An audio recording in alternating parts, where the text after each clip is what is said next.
Assalamualaikum warahmatullahi wabarakatuh. Selamat siang dan salam literasi. Perkenalkan, nama saya Syafira Rahma dari Public Exposure Bank Indonesia Institute selaku MC siang hari ini. Izinkan saya menyapa terlebih dahulu. Yang terhormat Asisten Direktur Bank Indonesia Institute, Ibu Felicia Barus. Yang kami hormati narasumber kita hari ini, Ibu Marcella FP. Dan moderator kita hari ini, Mbak Raisa Fatika Nur Akila. Dan Bapak Ibu pejabat dari berbagai satuan kerja dari Bank Indonesia serta peserta yang berbahagia, selamat datang di acara Literasi Rutin Perpustakaan Kantor Pusat Bank Indonesia. Ya, Perpustakaan Kantor Pusat Bank Indonesia pada kesempatan kali ini menghadirkan talk show dan bedah buku dengan judul Merdeka Menjadi Diri, Why It's Okay Not to Have Everything Figured Out bersama Marcella FP. Melalui talk show dan bedah buku ini diharapkan Bapak dan Ibu dapat menemukan perspektif baru tentang penerimaan diri, proses menemukan jati diri, serta keberanian untuk menjalankan hidup tanpa harus memiliki semua jawaban. Dan sebelum kita mulai, marilah kita dengar terlebih dahulu sambutan dari yang kami hormati, Asisten Direktur Bank Indonesia Institute, Ibu Felicia Barus. Kepada Ibu Felicia Barus, dipersilakan.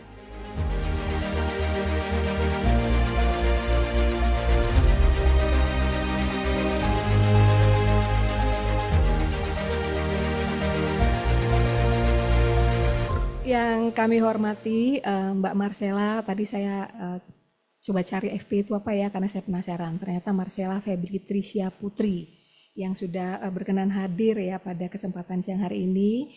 Terus yang kami banggakan moderator muda kita Raisa Fatika Nur Akila, asisten manajer dari Bank Indonesia Institute. Bapak Ibu pejabat staf pegawai Bank Indonesia maupun seluruh hadirin yang berbahagia yang sudah menyempatkan diri untuk hadir pada siang hari ini. Selamat siang, Assalamualaikum warahmatullahi wabarakatuh, Om Swastiastu, Namo Buddhaya, salam kebajikan, salam sejahtera bagi kita semua. Pertama-tama tentunya marilah kita memanjatkan puji syukur kehadirat Tuhan Yang Maha Kuasa, karena atas perkenanannya kita semua boleh ada dalam keadaan baik, untuk bersama-sama dapat menghadiri kegiatan talk show dan bedah buku yang menjadi bagian dari kegiatan literasi Rabuan rutin Perpustakaan Kantor Pusat Bank Indonesia yang kali ini membawakan judul Merdeka Menjadi Diri, Why It Is Okay Not to Have Everything Figured Out. Atas nama Bank Indonesia, kami menyampaikan apresiasi dan terima kasih kepada Mbak Marcella, moderator dan seluruh peserta yang telah berkenan hadir pada kesempatan siang hari ini. Bapak Ibu sekalian, kegiatan hari ini mengajak kita untuk memahami kembali kemerdekaan dari perspektif personal, bukan sebuah perspektif yang berarti kemerdekaan sebuah bangsa, tapi sebagai keberanian untuk mengenal diri, menentukan pilihan dan menjalani perjalanan karena pilihan kita sendiri. Ralph Waldo Emerson, seorang filsuf dan esais top dari Amerika Serikat, suatu kali pernah mengatakan, "To be yourself in a world that is constantly trying to make you something else is the greatest accomplishment." Karena itu di tengah berbagai ekspektasi kehidupan, merdeka juga berarti berani menjadi diri sendiri. Inilah yang akan kita refleksikan bersama melalui kegiatan hari ini. Buku yang akan dibahas yang menjadi salah satu karya dari Mbak Marcella FP adalah Nanti Kita Cerita Tentang Hari Ini. Ya, menjadi salah satu karya yang relevan dengan tema atau topik yang diusung oleh Perpustakaan Bank Indonesia hari ini. Karya ini mengajak kita untuk memahami berbagai emosi dan pengalaman yang dekat dengan kehidupan sehari-hari. Saya yakin di sini sudah banyak yang baca bukunya dan bahkan sudah nonton filmnya ya. Kita diingatkan bahwa setiap orang memiliki perjalanan dan garis waktu yang berbeda. Dalam kehidupan yang semakin cepat, seringkali kita merasa harus sudah memiliki jawaban tentang banyak hal. Tentang karir, tentang keluarga, tentang hubungan, tentang masa depan. Melalui tajuk acara hari ini kita diingatkan bahwa ketidakpastian merupakan bagian dari proses bertumbuh. Tidak mengetahui seluruh jawaban hari ini bukan berarti kita gagal, melainkan memberi ruang bagi kita untuk terus belajar, mencoba, dan menemukan diri. Diskusi hari ini menjadi menarik Bapak Ibu sekalian, karena kita dapat melihat buku ini, kisah yang dilakonkan oleh tokoh-tokoh yang ada di buku ini dalam berbagai angle, dalam berbagai perspektif. Nanti kita akan ngobrol dengan Mbak Marcella. Kita tidak hanya membedah proses kreatif dan pesan yang ada dalam karyanya, tapi juga melihat relevansinya dengan berbagai ekspektasi, tantangan, dan proses pencarian diri yang dihadapi. Bapak Ibu sekalian, jujurly saya belum membaca bukunya. Tadi saya sudah make a confession di depan Mbak Marcella, tapi saya sudah menonton filmnya. Dan ternyata antara buku dengan film ada angle yang berbeda ya. Jadi kalau buku Mbak Marcella ini lebih kontemplatif ya. Awan, tokoh yang digambarkan dalam buku sebagai perempuan berusia 27 tahun, menulis pesan untuk dirinya sendiri dan tentang memori, kegagalan, patah hati, berumah tangga, kehilangan, dan sebagainya gitu ya. Sedangkan dalam film, Angga Dwi Masa Songko mengambil semangat tersebut lalu menerjemahkannya menjadi cerita tentang keluarga, komunikasi intragenerasi, trauma, ekspektasi, dan proses memaafkan.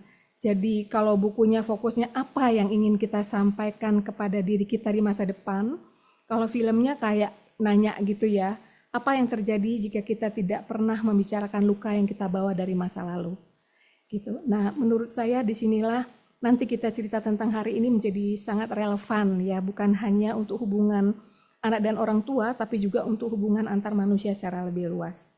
Kalau bisa diringkas menjadi satu pesan, kita tidak selalu bisa memilih apa yang terjadi pada masa lalu, tetapi kita bisa memilih apakah luka masa lalu akan terus diwariskan atau kita putus di generasi kita. NKCHTI ini bisa dimaknai dari beragam angle, Bapak Ibu, ini menarik. Ini juga yang menjadikan NKCHTI cocok sekali kalau dibaca dalam perspektif self-awareness, emotional intelligence, family dynamics, bahkan leadership. Kami berharap kegiatan ini dapat menjadi ruang berbagi pengetahuan, ruang untuk terus bertumbuh, dan ruang untuk merefleksikan sebuah perjalanan kehidupan yang pastinya terus berjalan, berproses, dan menginspirasi, serta menjadi ruang untuk berani menentukan pilihan tanpa harus selalu membandingkan perjalanan diri sendiri dengan orang lain. Kami menyampaikan apresiasi kepada Mbak Marcella atas kesediaannya berbagi cerita, pengetahuan maupun refleksi melalui karya yang nanti akan kita bahas. Apresiasi juga kepada Mbak Raisa sebagai moderator, serta panitia yang telah bersusah payah mempersiapkan hari ini, maupun seluruh hadirin yang hadir memperkaya diskusi maupun budaya literasi pada kesempatan hari ini. Akhir kata, kami mengucapkan selamat mengikuti kegiatan talk show dan bedah buku Merdeka Menjadi Diri, Why It's Okay Not to Have Everything Figured Out. Semoga diskusi hari ini dapat memberikan perspektif baru dan menjadi pengingat bahwa setiap orang memiliki waktu dan perjalanan masing-masing untuk bertumbuh dan menemukan dirinya. Di akhir kata izinkan saya menyampaikan satu pantun, Bapak Ibu jangan lupa cakepnya ya.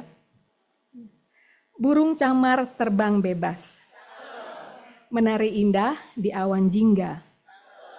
Tak perlu takut meniti batas, teruslah merdeka jiwa yang bangga. Selamat siang, wassalamualaikum warahmatullahi wabarakatuh. Saya kembalikan ke MC kita.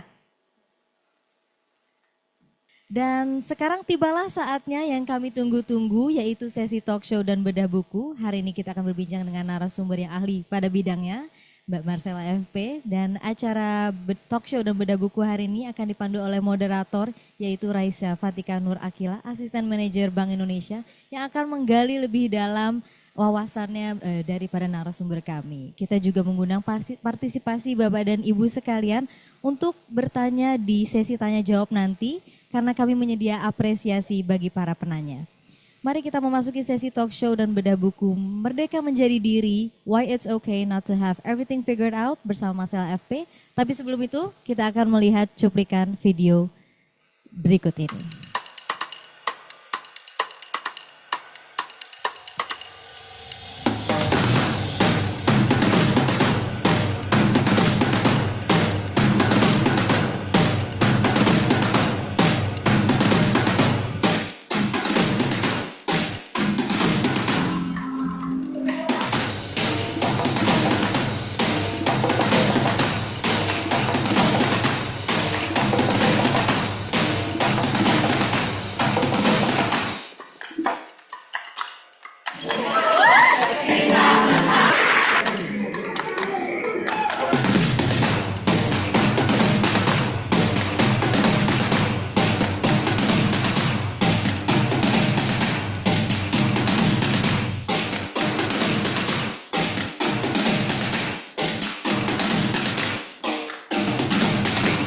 Pancasila.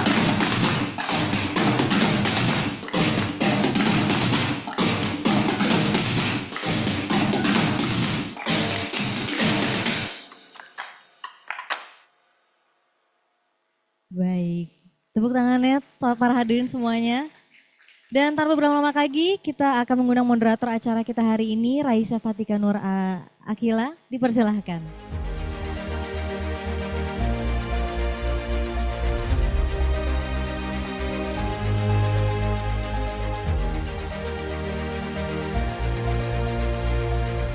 Assalamualaikum warahmatullahi wabarakatuh.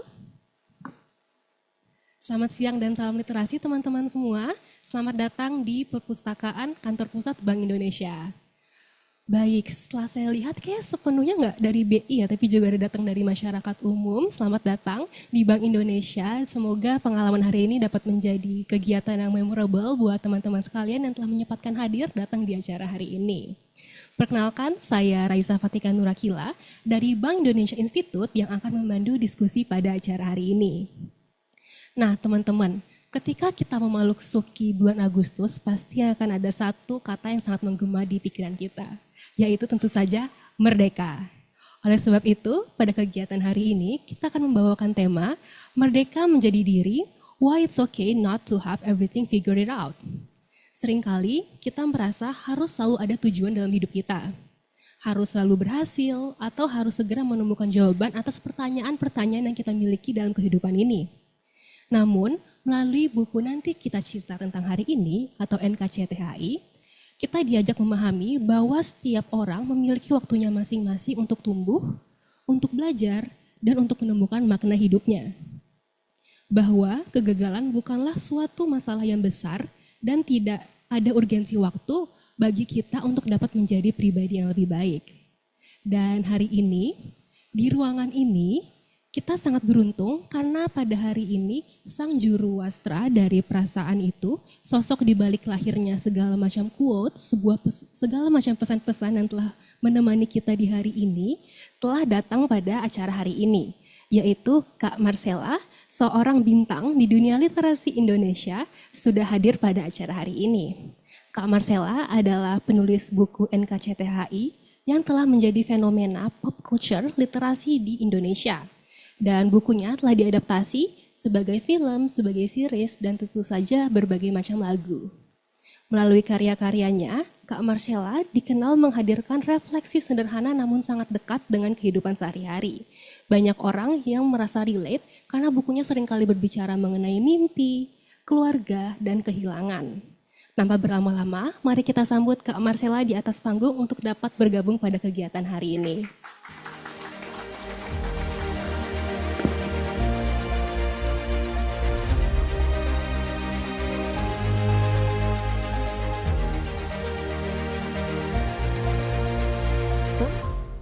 Assalamualaikum warahmatullahi wabarakatuh. Terima kasih banyak sudah undang aku ke sini.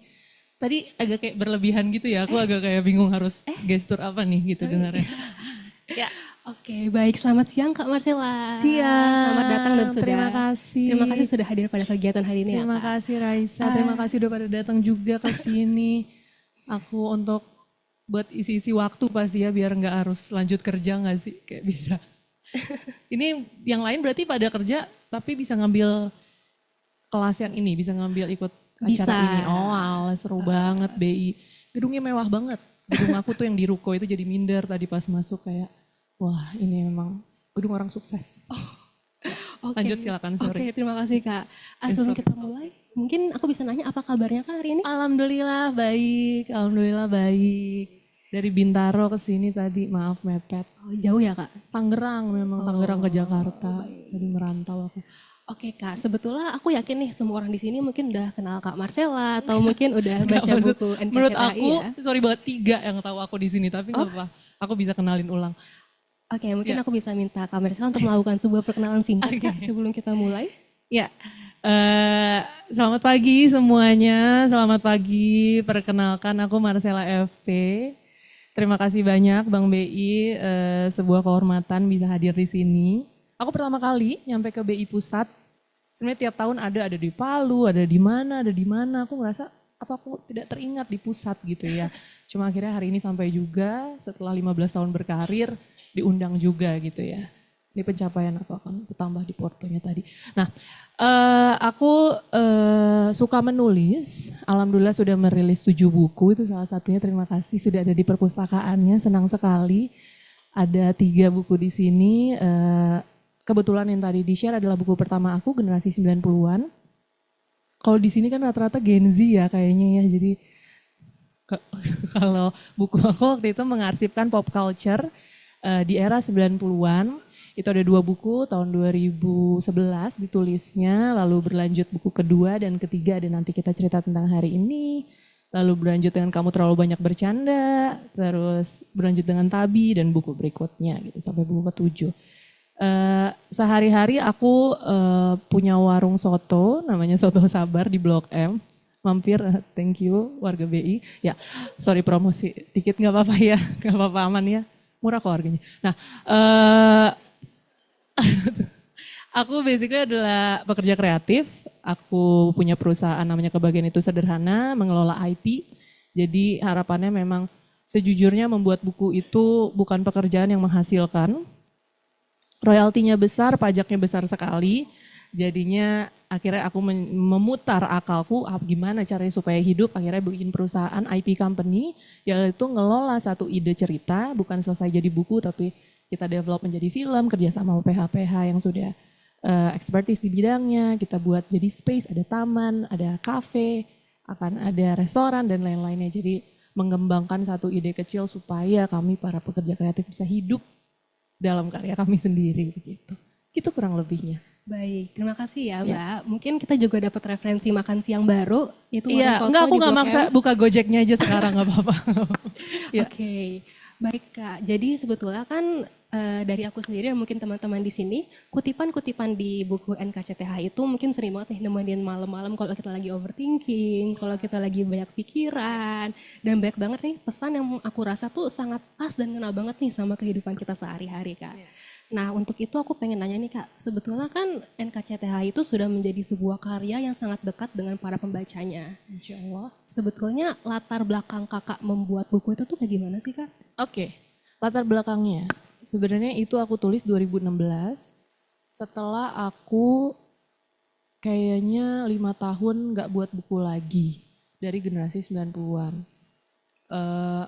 Itu notes di HP aku, tulisan atasnya, Ibu takut lupa rasanya muda, Ibu tulis pesan ini untuk kita. Jadi sebenarnya itu catatan pribadi aku karena berdasarkan pengalaman aku suka merasa kenapa ya kadang suatu hari kita suka ngomong sesuatu yang misalkan nggak suka nih orang yang kayak A gitu, misalnya sifatnya sombong. Tanpa sadar 10 tahun kemudian kita jadi itu. Nah, aku tuh ngerasa oh iya ya makin tua kadang nggak semua orang bisa diingatkan orang lain gitu. Dan kayaknya orang yang paling bisa mengingatkan ya diri sendiri. Maka aku mencoba catat hal-hal apa yang aku nggak mau jadi orang tersebut dalam catatan HP-ku. Dan catatan itu dibuat memang untuk tadinya notes untuk diriku dan anakku di masa depan.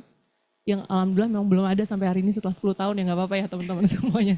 Tapi ada anak-anak berupa karya yang akhirnya tulisan itu terus berjalan selama 2 tahun yang aku coba beranikan diri untuk share di sosial media. Waktu itu di Instagram. Aku ngetes lah kayak ada nggak ya yang baca tulisanku, tulisan-tulisan singkat, pendek, bukan novel, bukan cerita, cuma sekedar apa ya, diksi kayak ke pop up, kepikiran. Misalnya satu kalimat, jalan yang jauh jangan lupa pulang. Kalau teman-teman tahu ada lagunya di Yura Yunita. Itu juga jadi film ketigaku. Mungkin di aku waktu itu maknanya cuma berpikir ibu yang menunggu di rumah dan anak yang pergi mengusahakan mimpinya gitu. Tapi ternyata saat ditulis di buku, tulisan itu beranak pinak dengan ceritanya masing-masing, dengan preferensi hidup setiap orang. Dan akhirnya orang itu merangkai kalimat itu, maknanya jadi kayak tentang meninggal, tentang jalan yang jauh jangan lupa pulang, tentang perjalanan manusia aja yang akhirnya kita semua dikubur juga pulang gitu. Dan itulah yang akhirnya aku interaksi di sosial media selama 2 tahun, yang akhirnya meyakinkan aku, oh ternyata banyak dari kita sebenarnya semuanya tuh punya empati yang sama besarnya, punya kebaikan yang sama besar ya, tapi kita tidak terbiasa menyusun atau mengurai apa yang kita rasakan. Dan ternyata quotes atau diksi itu membantu menggambarkan apa yang dia rasakan saat itu. Makanya repostan dan lain-lain cukup ramai pada waktu itu. Dan akhirnya aku ngerasa, oh oke, berarti buku ini bukan cuma penting buat aku dan diriku di masa depan, ya insya Allah semoga juga bermanfaat buat orang juga gitu ya. Udah akhirnya rilis lah buku itu. Oh baik Kak, jadi sebetulnya kan mungkin kakak sendiri belum punya anak ya, cuman aku yakin banyak sekali anak-anak yang dibesarkan oleh kata-kata dari buku NCTHI. Kamu nih Salah satu gombal aku deh. Ya. dan mungkin teman-teman di sini sih Kak. Nah baik Kak, karena kan setelah saya baca, saya ingat banget pas SMA saya sempat baca NKCTHI dan menurut saya salah satu pesan paling kuat di buku NKCTHI itu adalah tentang keluarga sih Kak. Jadi Maaf aku lupa buku 10 tahun lalu nulis. jadi sebenarnya aku pengen tanya sih Kak, kenapa sih Kakak membawakan tema keluarga gitu di buku NKCTHI? Oke, banyak terjadi semuanya natural sebenarnya. Jadinya waktu itu aku nulis ini saat usia 26 tahun. Sekarang 36 aku. Alhamdulillah, nyampe juga. Ya, waktu itu 26 tahun aku nulis bukunya. Aku ingat banget lagi bingung, aku tuh sebenarnya mau kerja apa sih? Udah nulis buku, sempat kerja di agensi kreatif, tapi sakit-sakitan gitu kayak, aku sebenarnya maunya apa ya? Aku mau kerja kantoran, aku mau bikin usaha sendiri, duit juga nggak ada. Setiap bulan gaji pegawai yang cuma 2 aja kayak ngos-ngosan gitu. Jadi kayak banyak pertanyaan saat umur 26 dan aku menemukan, oh isu yang aku hadapi waktu itu adalah quarter life crisis, krisis usia seperempat. Umur dimana kayak, kenapa ya sama orang tua juga relasi kayak nggak baik, tapi juga kayak belum bermanfaat untuk di rumah, duit juga belum ada, karir belum jelas mau kemana arahnya, relasi juga belum oke, friendship dan lain-lain. Kayak rasanya semua unsur di kehidupan itu kayak nggak di tempat gitu. Dan dari situlah aku mikir, oh kayaknya yang merasakan ini bukan cuma aku deh, si quarter life crisis ini, dan rasanya kayak diri kita tuh failure aja kan, orang gagal gitu. Kayak ngapain ya kok semua orang di sosial media sukses, kita doang yang gagal gitu rasanya. Dan ya aku mencoba vulnerable, mencoba untuk menelanjangi sisi manusia yang mungkin di sosial media pada saat itu nggak terlihat gitu. Kayak lihatnya teman kita lagi kondangan, nikah, seragam lagi, yang ini dapat kerja di sana, PNS di sini, itu dapat jabatan, dapat trofi. Saat kita di rumah doang kan rasanya kayak gagal banget ya. Nah disitulah aku mencoba, oke, kayaknya kegagalan itu juga perlu di-highlight deh. Di 2016 itu rasanya aku perlu membahas dan membuka luka-luka itu untuk dianggap biasa aja. Dan itu part of manusia ternyata, kayak ya sedihnya, gagalnya, lukanya, marahnya, dan ya NKCTI berusaha menyampaikan secara sederhana lewat kalimat-kalimat itu. Benar sih Kak, karena aku merasa mungkin NKCTHI itu merupakan sebuah buku yang memelopori ke sebuah self-awareness mental health di at least di generasiku sih Kak. Karena aku ingat banget pas aku dulu mungkin masih SMA gitu, kita banyak buku NKCTHI ke kelas di tahun 2019 Kak. Oh iya mirip-mirip lulus ya berarti sama aku ya. Terus Iya Kak, terus kan tuh tahun-tahun dimana kita banyak ikut UTBK, ujian, dan kita banyak bercerita menggunakan buku NKCTHI gitu sih Kak. Baik Kak, sama tadi kan Kakak sempat membicarakan mengenai ketika kita melihat achievement orang lain di sosial media Kak. Dan aku ngerasa perasaan itu kan sekarang mungkin dikenal sebagai kata-kata FOMO ya Kak. Dan sekarang tuh FOMO itu nggak cuma di Instagram, tapi bisa juga di LinkedIn, di research ketat di sini LinkedIn-nya pasti ya. Iya. Iya. Ya, maksudnya bagus-bagus gitu. Aku nggak punya LinkedIn soalnya.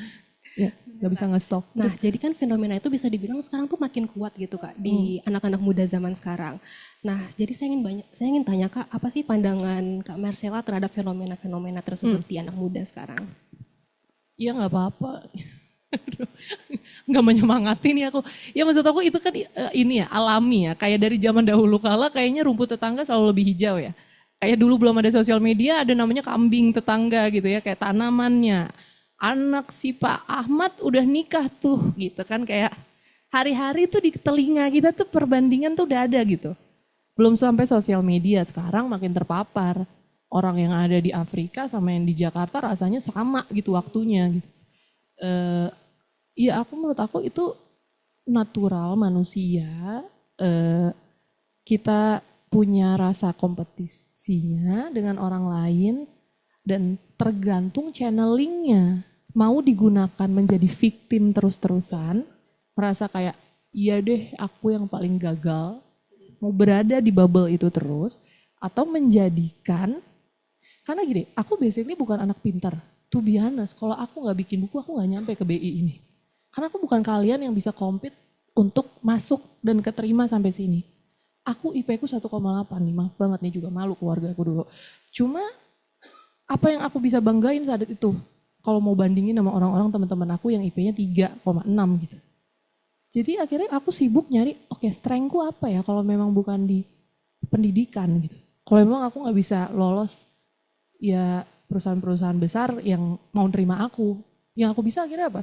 Bikin playground aku sendiri kan. Cari tempat yang mau nerima aku. Ya mungkin aku doang gitu saat itu yang IP 1,8 mau nerima kerjaan gitu kan. Dan ya akhirnya aku mencoba channeling rasa kecil hati aku itu, rasa lebih buruk daripada teman-teman sekelas aku itu dengan oke, kayaknya nggak mungkin Tuhan kasih manusia cuma isinya kurang.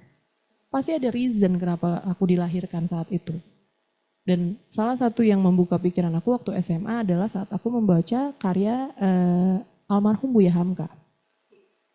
Beliau bilang, itu SMA lagi semangat-semangatnya, terus beliau bilang, waktu lagi diasingkan dan baca buku di tahanan, beliau bilang saat ditanya sama temennya, ngapain selama di sana nulis terus. Terus beliau bilang karena satu-satunya yang bisa dia tinggalkan cuma buah pikirnya. Karena harta nggak ada, baju dan lain-lainnya sudah habis semuanya, sisa buah pikir. Dan disitulah aku mikir, iya ya, kalau nggak punya apa-apa lagi kan diberkahin kita masih punya otak, hati. Nah itu sebenarnya masih bisa jadi modal buat jadi sesuatu juga kan. Ya udah, jadi kompetisi atau merasa lebih buruk lebih baik sebenarnya selalu ada baiknya kalau mau dilihat titik cerahnya di tunnel gelap itu gitu. Baik, terima kasih Kak. Nah, tadi kan aku juga sempat penasaran sih Kak. Tadi kan Kakak sempat bilang bahwa NKCTH ini tuh lahir dari notes-notes yang Kakak buat diri Kakak sendiri kan. Sebetulnya di balik itu tuh bagaimana sih proses kreatif Kak Marcella tuh merangkai sebuah bisa dibilang pesan-pesan yang sangat sederhana tapi sangat kena gitu loh di perasaan kita ataupun kehidupan kita sehari-hari. Rangkainya ya. Benar. Oke, coba aku kembali pada masa riset itu. Salah satu yang aku lakukan itu terjadi sebelum pandemi kan. Iya ya, 2000, ya fasenya sebelum pandemi. Aku suka buka Instagram Story. Di Instagram Story ada fitur namanya Q&A. Nah, aku waktu itu suka nanya pertanyaan-pertanyaan yang maksud hati aku untuk menambah apa ya. Kadang kan gini, aku 13 tahun sekolah di sekolah swasta Islam gitu. Semuanya sama, kita tuh satu gitu kayak ya semua orang agamanya sama, latar belakangnya mirip. Nah, aku ngerasa aku berada di bubble aku aja. Nah aku tuh pengen letus-letusin untuk melihat lebih banyak bubble orang lain. Di saat itulah aku coba riset.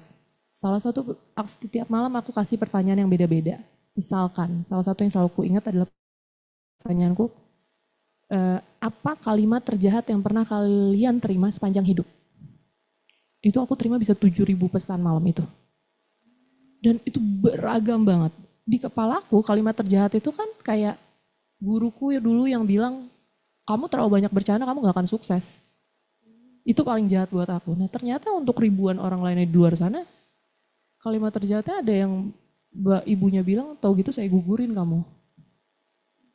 Ada yang pasangannya bilang kayak, ya bukan lu yang sebenarnya gue mau nikahin. Ada yang orang tuanya pas dia lagi sakit cancer, ninggalin dia kayak nyesel gue ngelahirin lo. Dan ternyata kan hidup tuh luas banget ya, kadang kita seru sendiri di kepala kita gitu kayak ini yang paling seru, ini yang paling sakit, ini yang paling seneng gitu. Dan saat aku buka bubble itu tuh ngebuka empati dan sensitivitas aku untuk merasakan perasaan orang-orang lain untuk menulis. Akhirnya menyadari iya ya, Indian bisa jadi orang yang melemparkan kalimat jahat itu juga orang yang paling terluka di hidupnya pada masanya. Dan gak sadar aja. Dan dari situ aku punya kesimpulan dari cerita itu kayak, iya ya, pada akhirnya semua orang itu adalah korban di ceritanya masing-masing.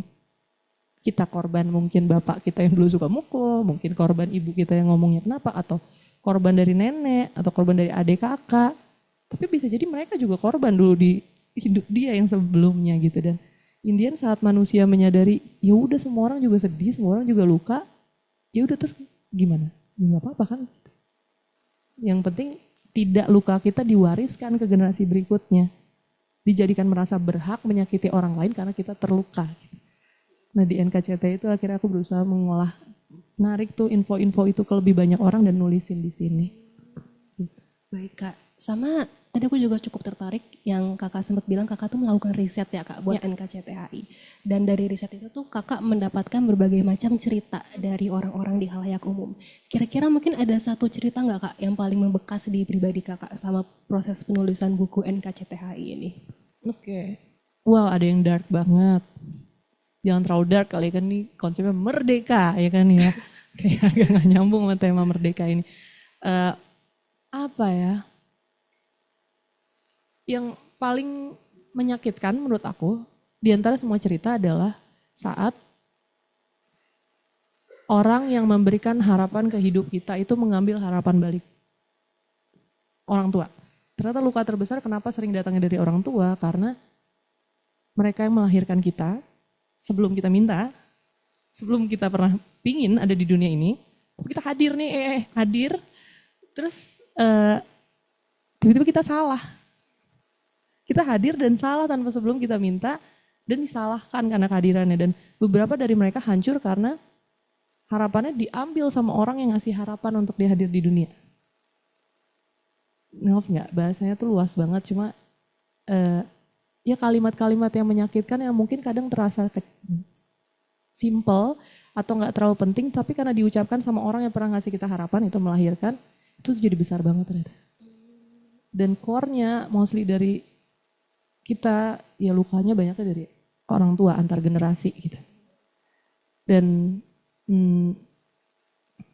ya akhirnya kan ya Indian saat kita menyadari itu, kita tahu itu seharusnya tidak untuk diwariskan, kita tahu itu untuk dimaafkan, karena mungkin pada saat itu kita nggak tahu di after perang kan apa yang terjadi kan nggak tahu ya, hidup seperti apa kerasnya.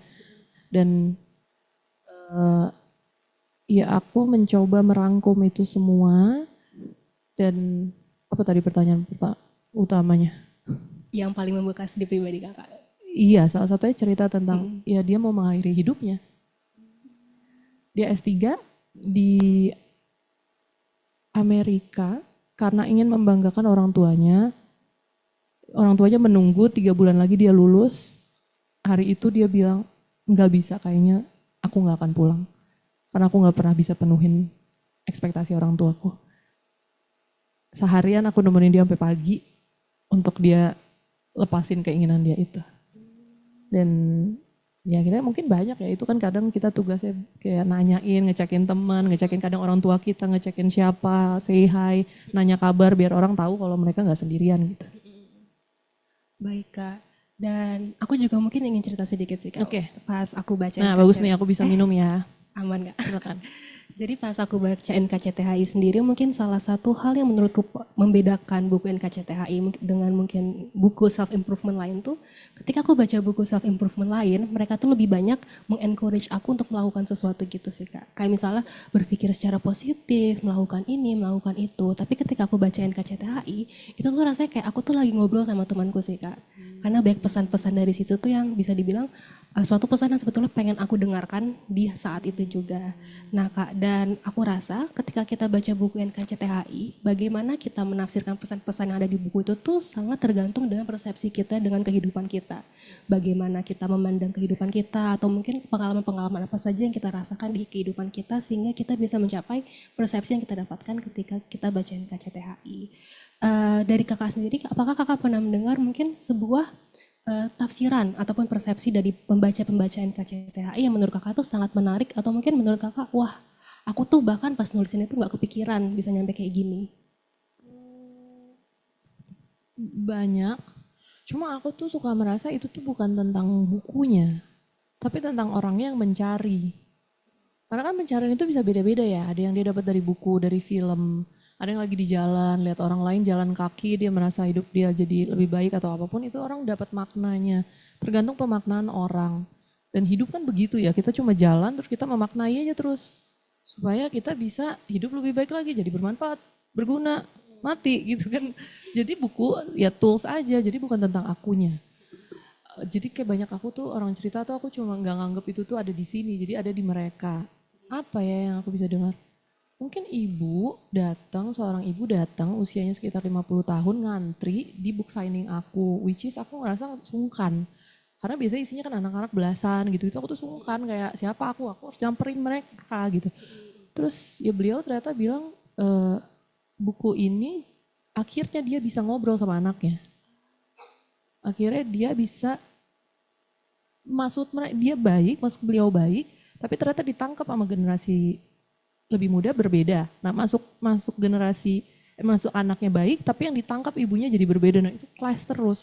Nah, akhirnya dia bilang setelah sekian lama akhirnya bisa ngobrol. Dan itu beberapa kali terjadi, kayak 2 minggu lalu datang ke aku kayak nangis, dia bilang sebelum ibuku meninggal ini yang jadi teman kita gitu.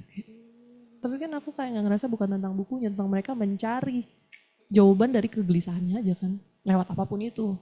Ada yang lewat Al-Quran, ada yang lewat ibadahnya, ada yang lewat apa, dan zikirnya, ada yang lewat apapun itu. Menurut aku kan proses mereka mencari jawaban aja dari pertanyaannya gitu.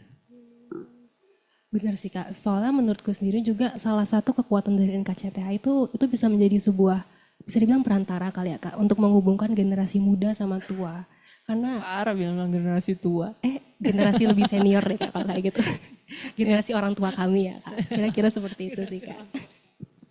Baik Kak, nah mungkin tadi pertanyaannya agak berat-berat semua kali Iya ya, nih, Kak. merdekanya Agak mana nih? mental health, Merdeka. kurang merdeka kali ya, Ayo, Kak. merdeka. Oke, mungkin aku bisa nanya pertanyaan yang mungkin agak light kali ya Kak. Oke. Nah, sebetulnya kan kalau misalnya kita memikirkan pop culture Indonesia, pasti itu tuh nggak bakal jauh dari NKCTHI. Karena pas buku ini rilis, ini tuh menjadi fenomena yang sangat besar gitu, apalagi di kalangan muda. Dan menurutku emang pantas sih Kak.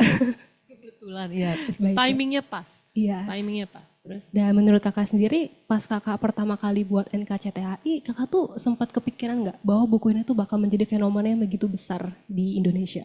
Oke. Nah, bikin karya tuh prosesnya kan panjang ya. 2 tahun mengolah pikiran. Dan pas lagi bikin karya tuh rasanya kayak entah depresnya. Karena kan semua luka aku tuh ditemenin psikolog. Bikin ini tuh pakai bantuan gitu. Karena kayak pingin merasakan semua yang ada di badan kita. Dan yang ternyata yang baru aku sadari, luka yang ada di badan kita kan bukan tentang hidup kita doang. Darah yang mengalir dari ibu, nenek moyang dan lain-lain mengalir juga ke kita.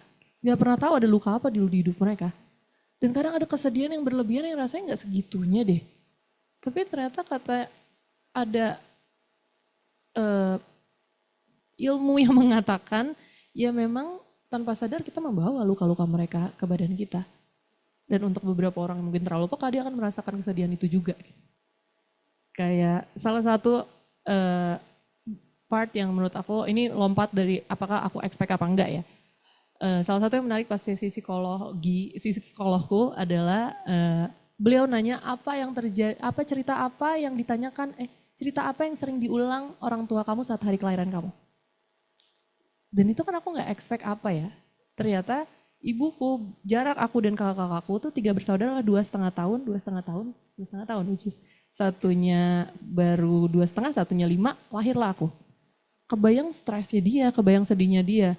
Dan ternyata sedih yang saat aku di kandungan aja kebawa sampai aku besar. Kenapa aku lebih melo di antara kakak adikku yang lain lebih sensitif? Ya semuanya terbawa gitu, apa yang dia punya, beliau punya terbawa ke aku dan di fase nulis, hal itu jadi kayak seru banget, sedih itu, perasaan-perasaan marahnya, perasaan apa tuh seru banget. Jadi pas karya itu selesai, rasanya aku udah gak mau tahu lagi. Kayak gimana udah capek banget, kayak gimana kita udah ngerjain semua kerjaan, itu ada tugas lagi, deadline project terbesar kalian nih, suatu project BI. Capek banget kan, pas udah selesai tuh kayak, udah deh itu udah tinggal tidur, gue cuma butuh tidur, boleh tidur gak? Gitu. Rasanya kayak gitu. Dan in the end, saat membuat karya terlalu berekspektasi untuk angkanya, rasanya karyanya jadi nggak pure gitu, kayak nggak jujur karena ngitung kan. Dan sedangkan karya hati itu kan sebenarnya pakainya ini biar terkoneksi ke teman-teman pas bacanya nyampe ke sini. Nah saat udah terlalu pakai gini, ya better aku bikin warung soto di Blok M itu, di Blok M depan M Blok, sorry. Terus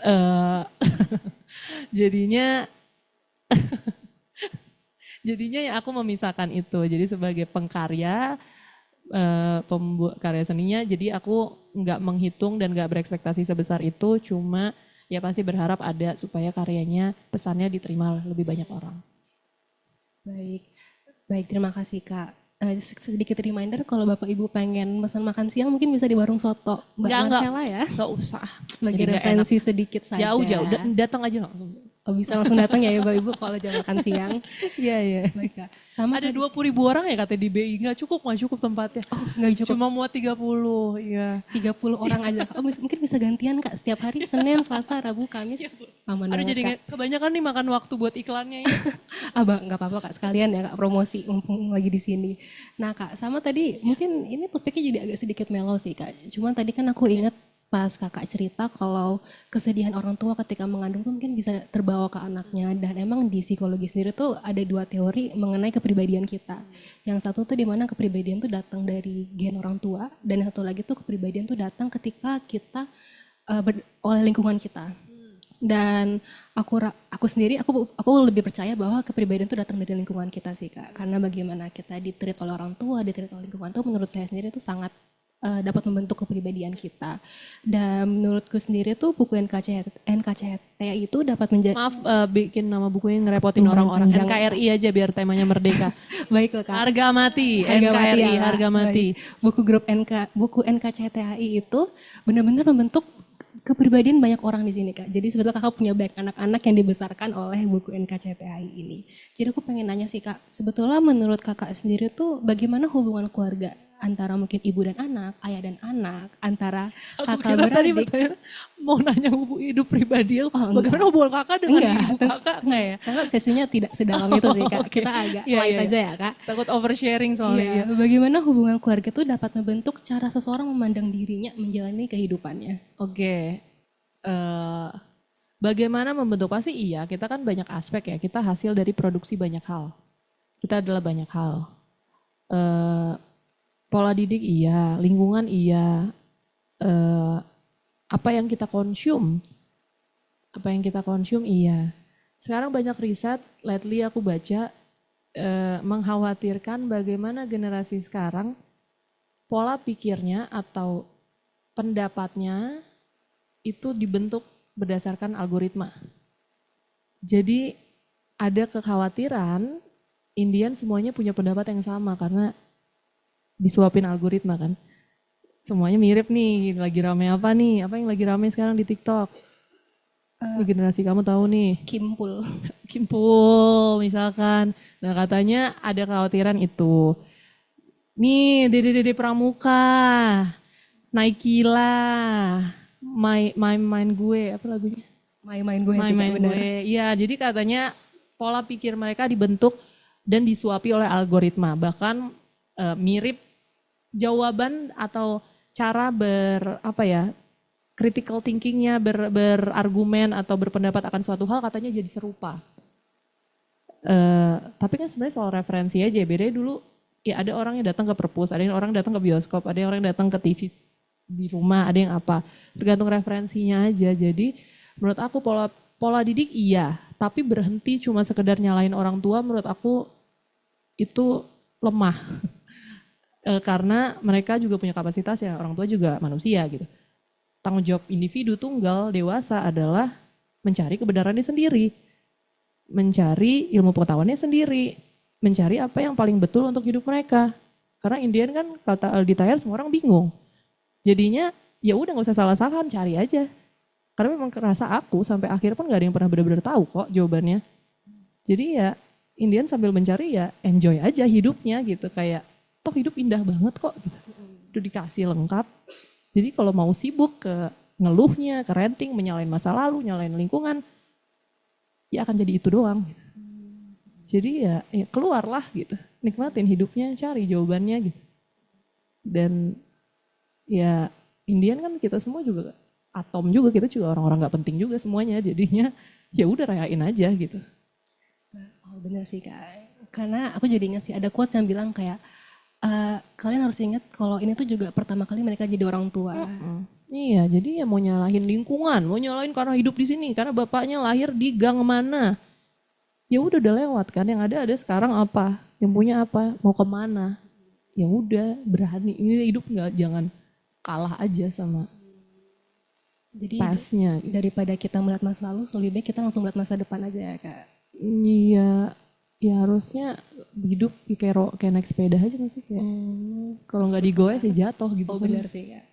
rasanya gitu. Aku juga nggak tahu sih. Oh, Aku tadi pagi aku denger lirik lagunya Raim Laode, bagus sekali. Terus aku kayak agak bengong dikit. Beliau nulis, masih kukagum tentang langit, kokoh nan tinggi tak bertiang. Siapa aku sebenarnya, hanya atom yang kecil besar sombongnya. Sampai di masa ini ku masih mencari. Sampai mati. Kayak, iya ya kan kita cuma kecil titik di antara 8 miliar manusia. Ya udah. Entah udah masuk BI. Proud of you guys. Ya, oke, sorry, lanjut. Oke, Ya. terima kasih Kak. Benar sih, kita cuma 1 dari 8 miliar manusia. Iya. Itu pun kita cuma satu planet dari satu galaksi. Ya usah nyalain lah, orang tua kita juga capek kali. Kesian mereka. Oke Kak, kalau gitu mungkin agak berhubungan sama yang tadi sih Kak. Aku pengen nanya sih, kira-kira dari Kakak sendiri ada nggak sih mungkin sedikit tips and trick gitu loh. Bagaimana cara kita dapat berdamai dengan pengalaman yang menurut kita tuh nggak berjalan sesuai dengan kemauan kita. Karena kan sebagai manusia, Oke. kita pasti punya ekspektasi sendiri-sendiri ya Kak mengenai suatu hal. Dan kadang ekspektasi itu mungkin nggak bakal bisa terpenuhi. Jadi apakah ada tips and trick mungkin cara kita Ini berdamai? rasanya yang di sini jauh lebih ahli ya dalam berdamai. Ini mukanya udah pada berdamai semuanya menurut aku. Hidupnya walaupun lapar jam segini mereka berdamai juga. Nah, oke, karena aku yang di sini kan rasanya kayak nggak profesional, nggak mau jawab gitu kan nggak boleh. Jadi kalau aku sekarang, aku nggak memaksakan harus ada jawabannya semua sekarang. Dan semua itu ada fase hidup. Ada umur waktu belasan, 20-an, memang ada kayak lagi ngeselinnya kita. Emang, tapi bertambah umur emang lebih santai dan lebih ya udahlah ya. Ini teman juga udah pada cerai juga, yang nikah juga, yang apa juga, yang kerja ya kerja juga, yang nggak ada kerjanya kerjaan nggak ada juga. Yang juga udah cerai juga masih digerogotin sama mantan suami, jadi kayak orang punya masalahnya kok gitu. Jadi nggak usah lihat sosmednya deh, kalau lihat udah terlalu bahagia itu ada masalah tuh, dia tutup pinter-pinter dia aja nutupinnya. Jadinya kalau ngomongin berdamai ya nggak tahu, ada fasenya, ada siklusnya, apalagi kita perempuan. Kadang ada luteal phase sebelum mens, ada PMS, ada apa. Kadang ada dikendalikan sama sesuatu yang kita nggak lihat nih. Tapi mau dilawan terus mau ngapain sih? Autoimun, sekarang tuh autoimun kalau terlalu ngelawan teman-teman. Jadi hati-hati, mahal banget biayanya karena aku kena. Oke. Ya ada fasenya semua pingin tahu jawabannya. Pingin di-solve, semua harus selesai. Cuma Indian pas lagi tambah umur ya pasti aku perlu belajar juga sama kakak-kakak di sini yang mungkin lebih tahu gitu. Ya udah ini hidup tinggal nunggu, nanti ada masalah lagi. Di antara nunggu itu mau dancing in the rain, apa mau nangisin masalah itu datang lagi gitu doang kan, kayak gimana deadline kita juga nggak habis-habis ya. Mau dari yang pemimpin sama yang mau posisi apapun juga tanggungannya beda-beda. Jadi ya kalau aku berdamainya dengan memilih kemana energiku mau diberikan. Kalau memang urgent banget, harus hal ini, ya udah nggak apa-apa, energinya dikasih ke situ. Kalau cuma masalah kecil yang orang lain ngomongin kita apa, ya udah nggak. Ini hidup cuma sekali, masa energi cuma segitu mau dibagi ke banyak hal yang nggak penting. Jadi lebih memilah mana dulu tenaga kita mau dikasih. Gitu. Oke, baik, terima kasih Kak. Nah aku juga, aku jadi kepikiran sih Kak. Jadi menurut Kakak sendiri itu, dalam kita mencapai proses kedewasaan gitu Kak, apakah menurut Kakak tuh kita dapat menerima diri kita, dapat menerima semua luka kita, semua kegagalan kita adalah suatu tuh proses natural dalam mencapai kedewasaan. Oke. Nah aku tuh baru aja nulis kemarin. Tulisannya adalah kita semua adalah orang-orang yang sedang pura-pura dewasa. Apa sebenarnya tidak ada orang yang benar-benar dewasa? Karena aku lihat konten satu di TikTok, pengamen pakai baju perempuan, pengamen laki-laki pakai baju perempuan. Terus captionnya, dulu dia juga jagoan ibunya. Terus ada video ibu-ibu udah kayak 40s Dia lagi jagain anaknya terus dia nyangkut di ayunan. Pertama yang dia teriakin adalah, ibu tolong. Kayaknya sebenarnya dalam kita sebenarnya butuh ibu, kita butuh. Maksudnya kita masih anak-anak juga semuanya. Cuma pura-pura aja dihadapin masalah hidup sama tagihan. Dewasa deh kita yuk gitu. Teman-teman bareng-bareng dewasa gitu.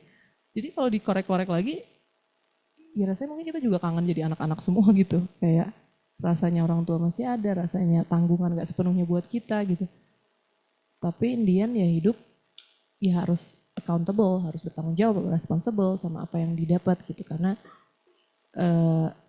faktor usia dan tanggungan dan lain-lain. Jadi kalau untuk menuju kedewasaan, Indian yang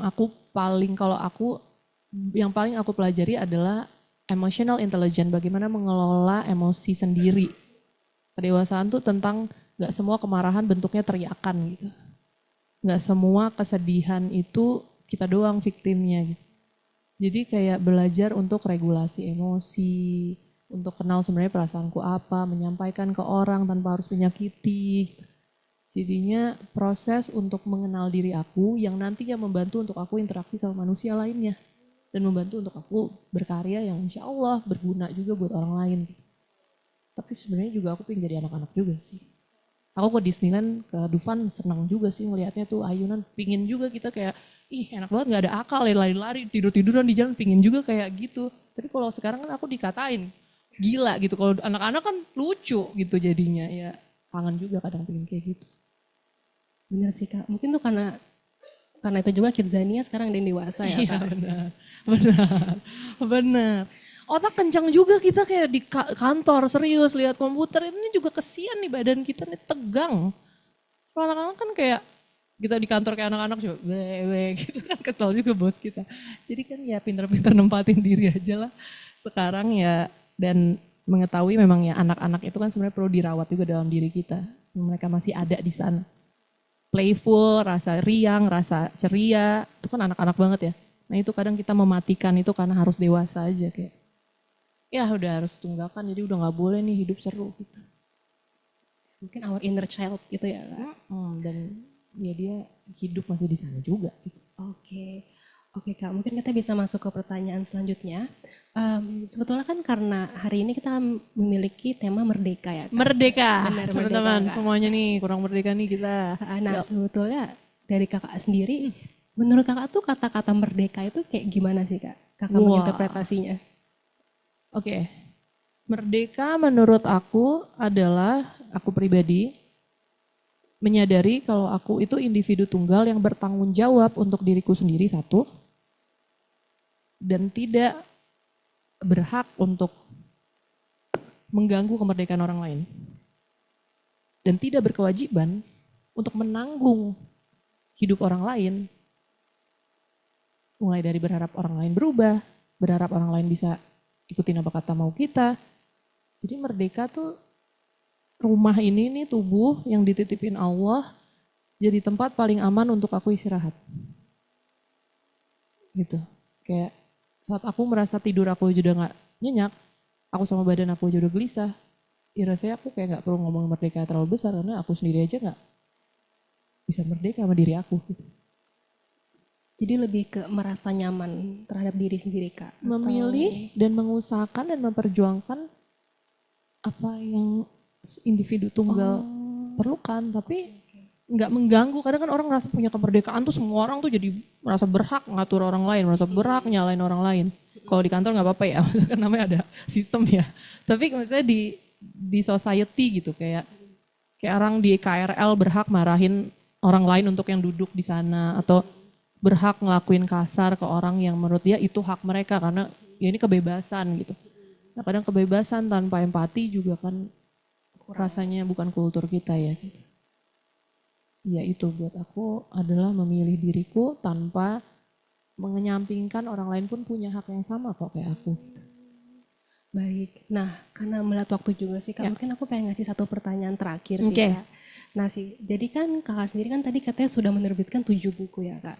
Dan dari 7 buku itu kalau misalnya kakak dapat merangkum atau bisa mengambil satu kalimat atau mungkin satu quotes yang ada di buku-buku kakak dan kakak dapat berikan kepada rekan-rekan yang datang pada hari ini. Kira-kira apa Kak?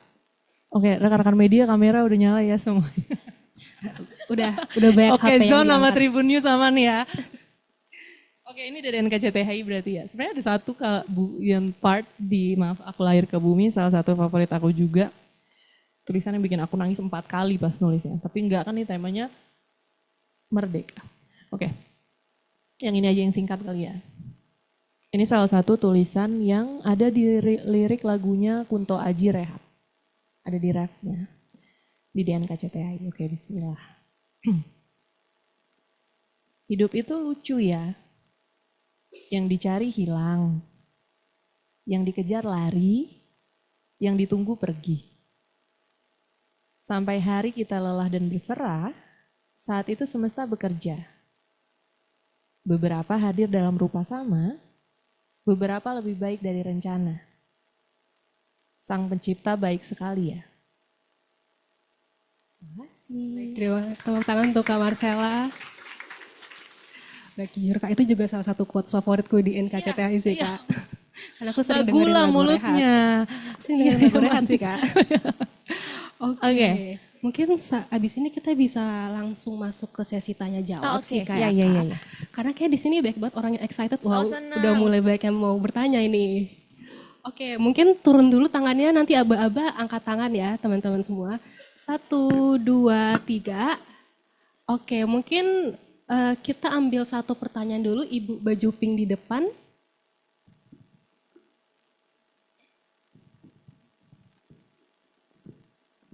Beli radiator ke Jatiasih. Cakep. Moderator, terima kasih. Cakep. Nama saya Pratia Rilis dari Umum. Aku insecure. 3 kata untuk Mbak Marcella. Cantik, solehah, pinter. Masya Allah. Masya Allah. Tabarakallah Bunda. Iya. Yang ingin saya tanyakan Ya. ke Kakak Marcella. Ya. Banyak orang merasa tertinggal kalau hidupnya belum tertata. Menurut Kakak, apa makna dari merdeka menjadi diri sendiri itu? Bagaimana cara kita berdamai dengan diri sendiri saat rencana hidup tidak sejalan dengan sesuai harapan? Nah, kemudian apa yang membuat Kakak tetap bertahan dan terus berkarya saat pernah merasa bingung atau ragu dengan arah hidup?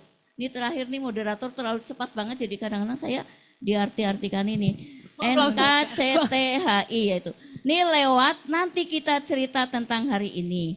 Pesan apa yang ingin Kakak sampaikan kepada kita yang masih sering cemas tentang masa depan? Ya, terakhir. Apaan tuh? Daun saga dibikin petis. Cakep. Jangan lupa pakai gula. Cakep. Semoga saya dapat buku gratis dari Mbak Marcella. Cakep. Bang BI aman.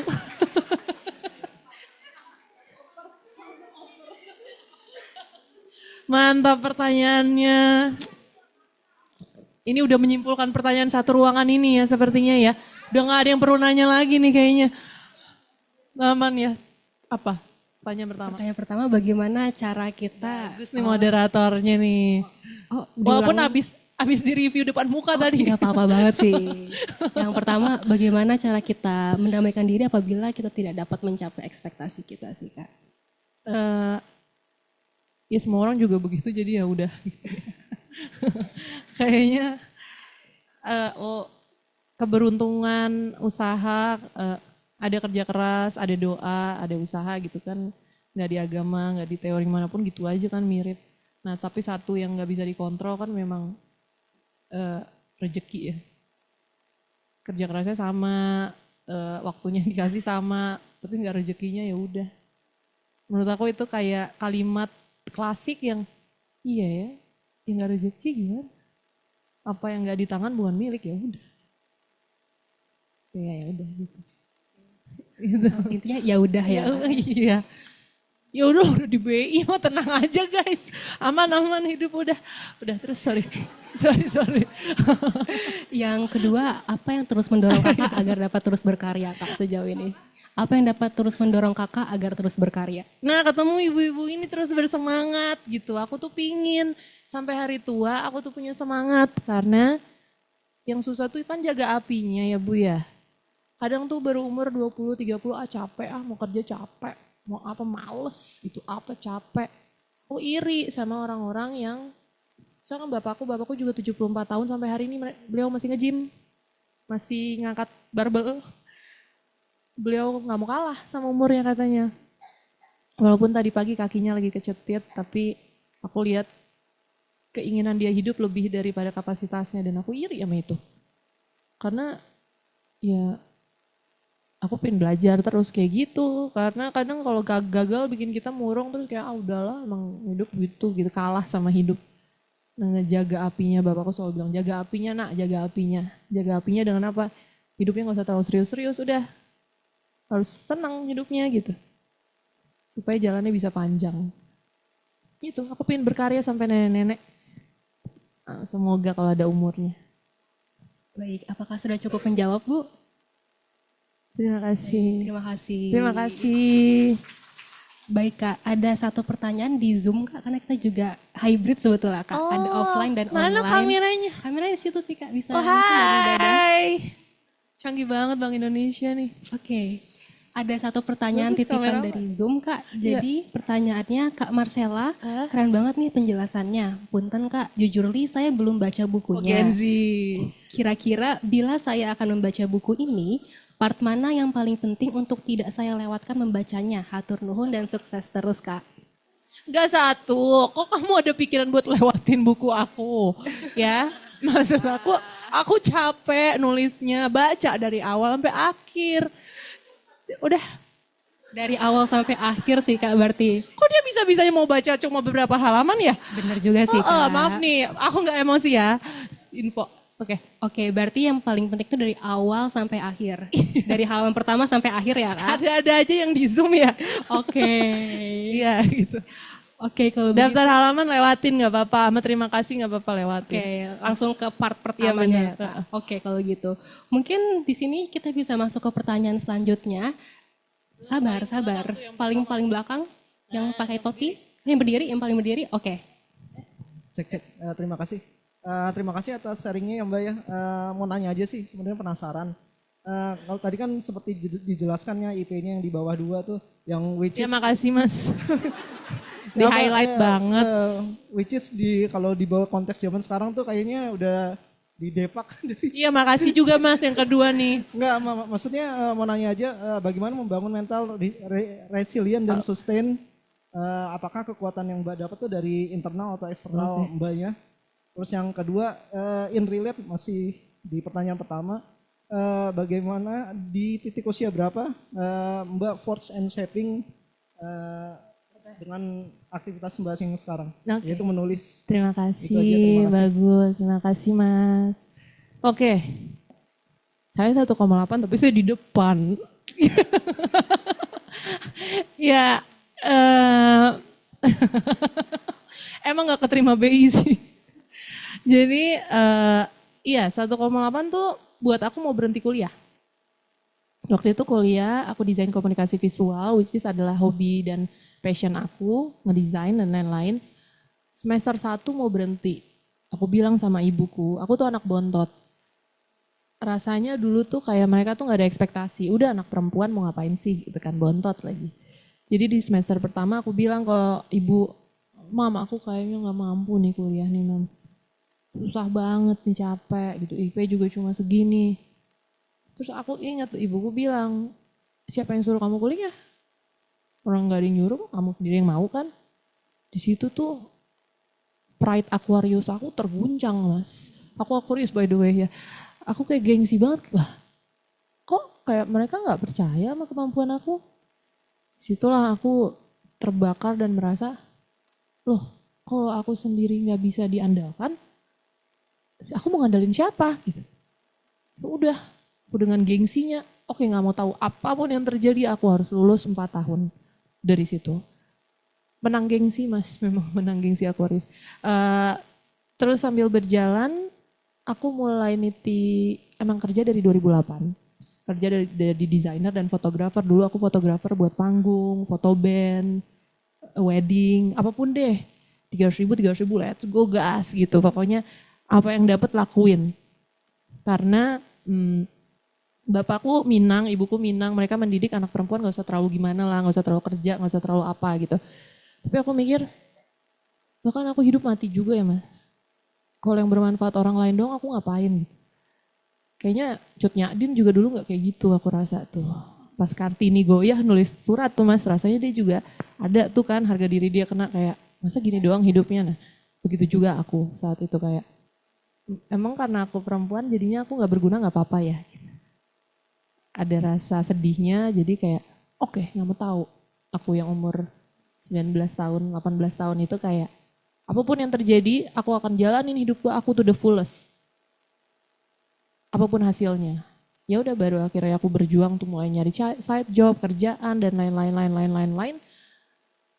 Dan bangkrut ditipu gitu kan karena dari jualan buku, terus bikin kaosnya dibawa kabur duitnya dan harus menanggung diri sendiri. Memang belum menanggung keluarga waktu itu, tapi masa aku malu gitu pulang. Masa buat diri sendiri aja aku bingung makan apa hari ini. Dan dari situlah kayak gak ada pilihan selain menang. Udah gak mau tahu apapun lakukan aja aku jual. Semuanya yang bisa aku jual.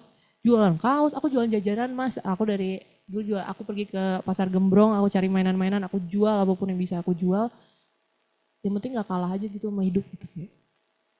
Cuma sekali kan mas, ya udahlah. Nanti juga gak tahu kita syukur-syukur meninggalnya masuk surga. Kalau enggak kan rugi banyak ya. Di dunia gak dapat surga, di akhirat gak dapat surga gitu. Jadi at least aku usahain aja dulu.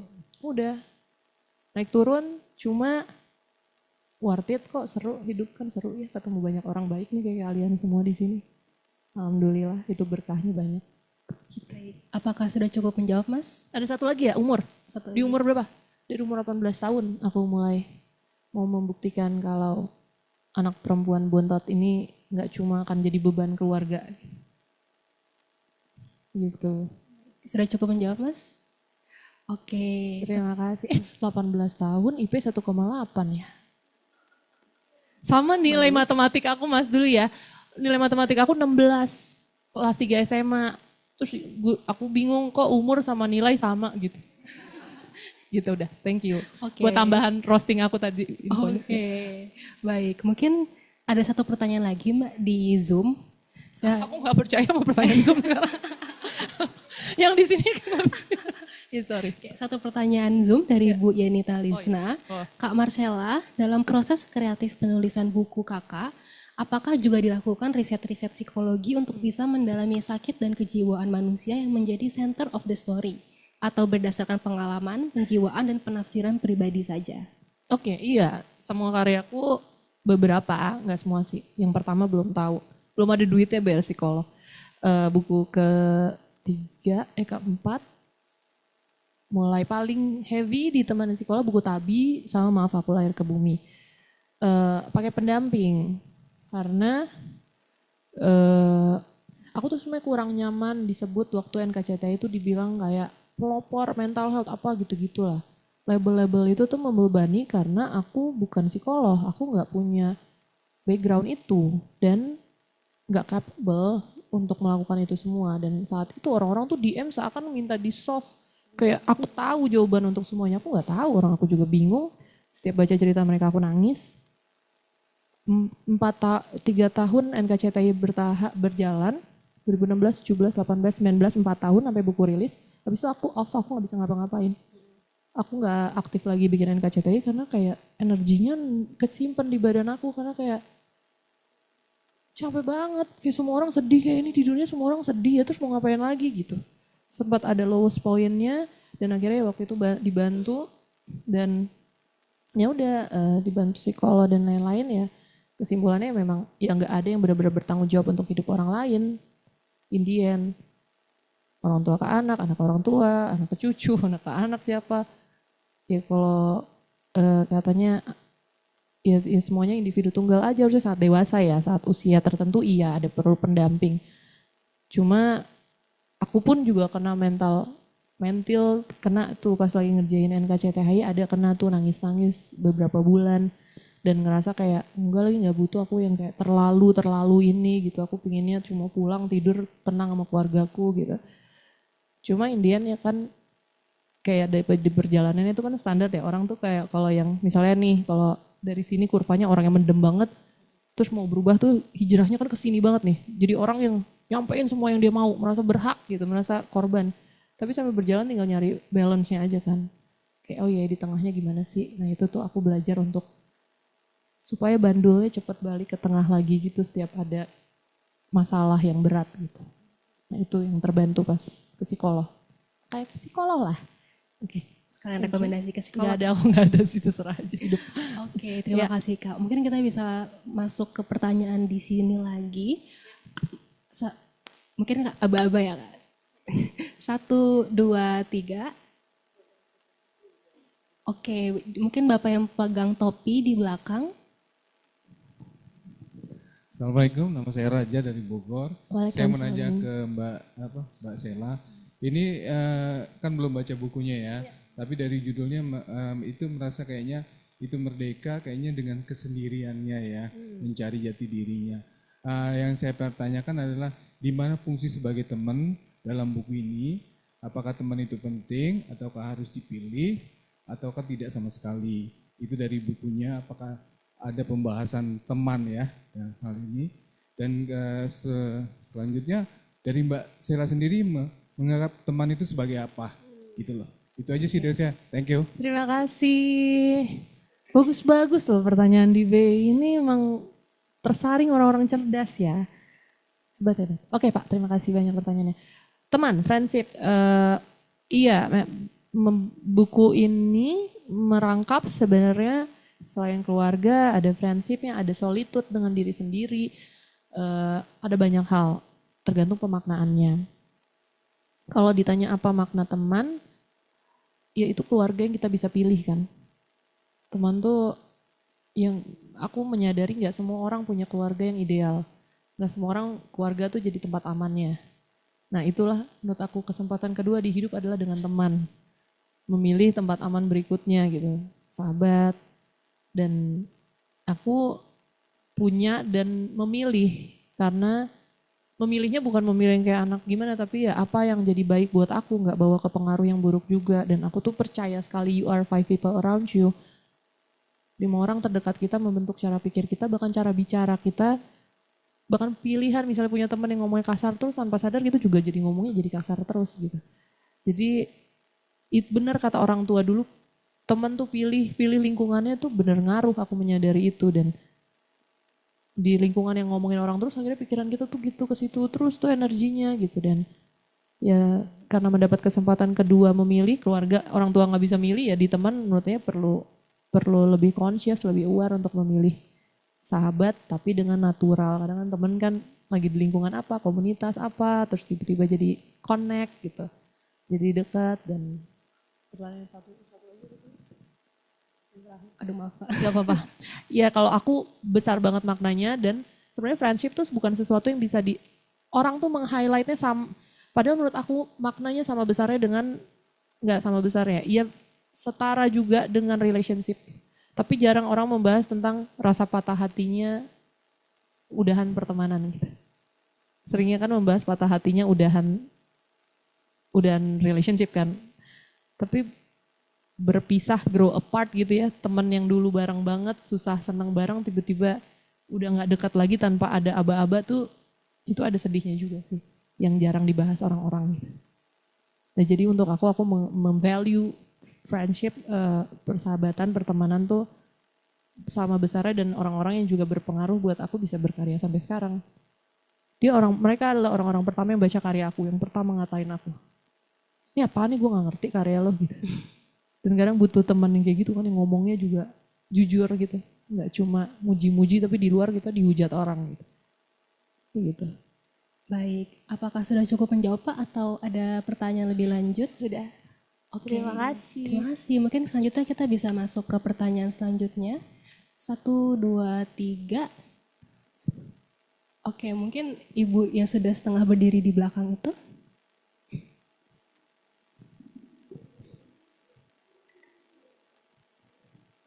Terima kasih Kak atas kesempatannya. Izin bertanya, Ada 2 pertanyaan. Bagaimana memicu pertumbuhan diri secara optimal di tengah gempuran konten sosmed yang seringkali jauh dari nilai agama seperti konten bare minimum, red flag atau green flag, mental provider dan sebagainya. Terus, apakah dalam mencapai pertumbuhan ideal dari perkembangan manusia, kita harus menyiapkan skema trial and error? Kalau perlu, berapakah jangka waktu idealnya? Terima kasih. Terima kasih pertanyaannya.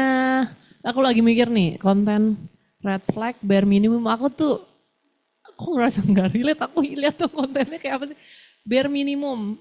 Jadi ada konten-konten yang negatif gitu ya arahnya ya. Oke. Ya. Terima kasih pertanyaannya. Bagaimana menyikapi konten-konten yang berlawanan dengan agama gitu ya? Oke. Bukan ekspertisku tapi aku coba jawab semampuku ya.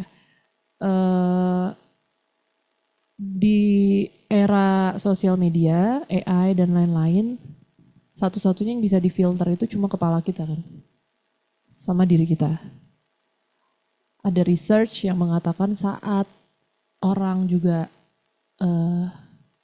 terus mengkonsumsi semua informasi terlalu banyak dalam satu waktu, itu membuat diri dia tidak function juga. Makanya itu kenapa perlu untuk memilih dan membatasi screen time, waktu untuk melihat informasi-informasi entah di TikTok, entah di Instagram gitu. Karena sebenarnya badan kita ada limitnya. Mungkin kalau teman-teman yang pulang atau malamnya padahal nggak ngapa-ngapain tapi rasanya capek banget, rasanya sedih banget, mungkin sosial media perlu dikurangin. Karena semua informasi itu semuanya nggak untuk kita gitu. Beda sama zaman dulu kan koran, kita memilih mau baca apa, ada yang langganan Bobo, Femina, Kompas, terserah sesuai preferensinya atau seleranya masing-masing. Tapi kalau sekarang kan tiba-tiba semua info masuk aja gitu. Jadinya ya perlahan coba memilah aja dan sebenarnya fitur mereka cukup membantu kok. Kalau ada fitur-fitur yang tidak sesuai dengan nilai kita, tinggal kita not interest, dia nggak akan muncul lagi. Nanti lama-lama dia akan menyesuaikan dengan tema-tema yang kita sukai itu. Dan in the end, sosial media menurut aku tuh playground. Nggak perlu terlalu kita serius dalam dunia itu karena kalau nggak terkonsum, nanti jadi salah satu orang yang marah-marah kayak, kenapa ini Sarwenda? Kenapa ini? Gitu. Kalau kita terlalu into sama dunia itu. Karena yang real kan di sini nih kita. Tanggung jawab kita di sini nih. Itu ya rekreasional lah gitu. Buat belajar, nambah-nambah insight gitu mungkin ya. Kalau aku pribadi begitu. Satu lagi apa tadi pertanyaannya? Kalau kita menerapkan skema trial and error. Oh oke. Periodenya, wah itu bebas loh, semua orang di sini punya fase trial errornya.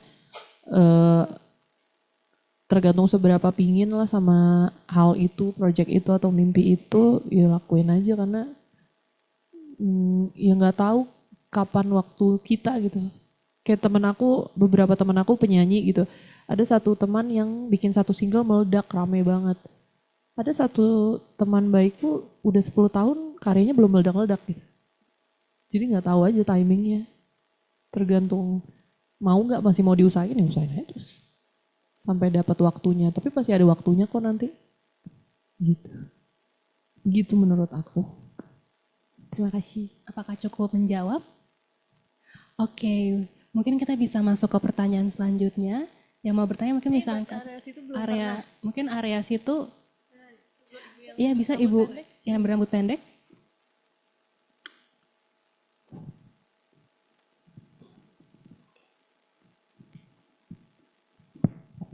Selamat siang Mbak Marcella. Selamat siang. Saya Ria dari komunitas literasi membaca Raden Saleh. Merdeka menjadi diri itu bagus ya. Tapi kemudian pertanyaannya adalah ketika kita saat menulis ada jeda di mana kadang on off males untuk menulis, apa yang membuat kemudian kok kita terbelenggu karena deadline atau apa, padahal kita ingin menjadi diri yang merdeka.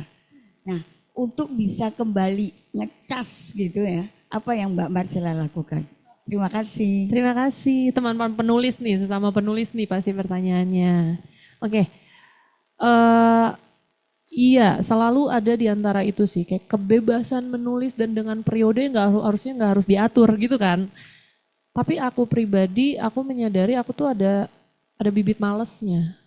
Aku tuh anak yang kalau nggak dikasih deadline nggak akan bikin apa-apa. Kayak jadi memang suka pressure. Kayak kalau nggak mepet, nanti aja deh gitu. Nah, tapi kan tipe-tipe orang beda-beda ya. Waktu di kampus ada anak yang satu tugas aja dia bisa kerjain nyicil setiap hari. Ada satu anak yang maunya sistem kebut semalam. Nah, menurut aku orang udah ada cara kerjanya masing-masing. Aku yang lebih tricky di aku kan punya publisher sendiri. Sekarang aku self publishing dan juga nulis buku. Memisahkan antara jadi seniman dan jadi pebisnisnya juga another thing. Lebih mudah emang pakai publisher besar gitu. Udah ada, kita taruh karya kita, mereka bantu arahkan, mereka kasih deadline, mereka jagain kita untuk sampai hari itu rilis gitu. Itu cara paling mudah dan kalau yang aku lakukan sekarang ya another hal lagi yang perlu dicari ritmenya. Tapi kalau nanya pertanyaannya gimana cara nge-charge-nya untuk aku pribadi, aku punya banyak judul yang belum selesai. Pastinya kan orang-orang yang nulis biasanya punya banyak judul yang belum selesai. Ada satu judul Pura-pura Bukan Manusia, itu udah aku announce dari 2019 sampai hari ini tulisannya itu belum beres aku tulis. Karena itu adalah tentang bapak. Tulisan yang paling sulit untuk ditulis. Karena anak perempuan mau nulis tentang bapaknya, berani kan untuk harus ngulik gitu lukanya, harus kenal lagi tentang relasinya dan lain-lain. Nah banyak judul-judul yang aku parkir memang. Banyak yang aku parkir, cuma aku punya timeline mentah lah. Misalkan setiap 2-3 tahun aku rilis satu karya. Di antaranya karya-karya kecil karena buat ngelatih kadang kalau lama gak nulis juga kita bingung mulainya lagi kan. Dan aku suka banget observe, aku suka lihat orang, aku suka merhatiin orang, aku suka traveling. Nah di situ aku banyak dapat insight dan aku suka jalan kaki. Aku suka jalan kaki, setiap jalan kaki terus ngeliat gitu bengong. Nah di situ selalu ada yang bisa ditulis gitu. Itu salah satu charge aku. Oke, apakah sudah cukup menjawab Bu? Oke, mungkin Terima kita kasih. ada waktu untuk 1 atau 2 pertanyaan lagi ya. Mungkin untuk pertanyaan selanjutnya pakai aba-aba 1, 1, 2, 3. Mungkin bisa Mbak baju putih di depan. Ya. Baik, terima kasih banyak ya Kak Marcella buat hari ini tuh menurut saya luar biasa banget bisa dapat insight langsung karena selama ini saya mungkin cuma baca buku-bukunya. Saya penasaran karena katanya kalau misalkan kita bisa menulis itu pasti karena kita sering membaca.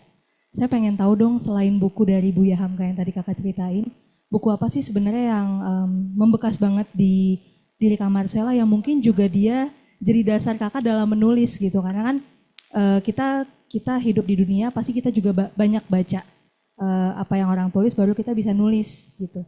Dan yang kedua mungkin tadi ada yang udah nanyain soal temen kali ya. Tapi kalau ini saya mau nanya sosok, ada gak sih sosok yang mungkin membekas dalam benak kakak yang masih sampai hari ini jadi semangat buat tetap jalanin semua. Karena kalau dari yang saya lihat ternyata Kak Marcella tuh memang pribadi yang melankolis banget. Tapi juga ya udah banget gitu. Jadi itu tuh sebenarnya agak bertolak belakang. Betul, karena biasanya orang-orang yang melankolis banget, contohnya saya, itu overthink parah. Apapun di overthinkin gitu. Jadi kalau misalkan bisa ya udah banget tapi juga melankolis banget tuh menurut saya kakak tuh unik gitu. Nah, saya pengen tahu sosok ini siapa sih yang membekas banget sampai bisa build kakak yang sekarang gitu. Gitu sih. Sama yang ketiga saya penasaran cerita Tabi itu apakah ini mungkin bukan NKCTHI ya.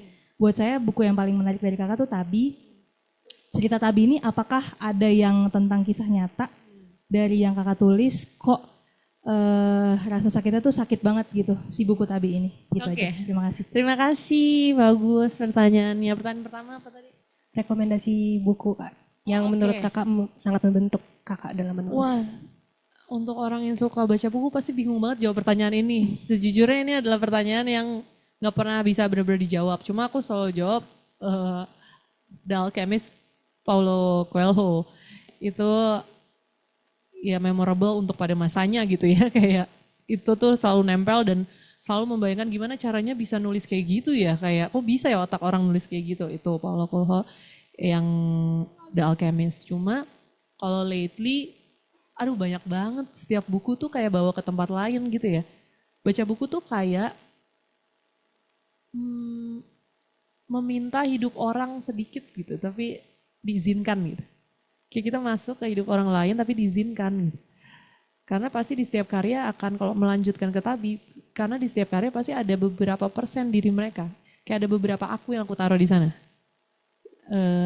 Walaupun kadang nggak rela gitu membagikan hidup yang sangat personal atau kayak sakral ya, rasanya kan hidup pribadi atau apa gitu sakral. Tapi pasti ada beberapa part di sana walaupun nggak sepenuhnya. Buku rekomendasi aku bingung, tergantung biasanya orangnya nanya lagi di stage apa gitu.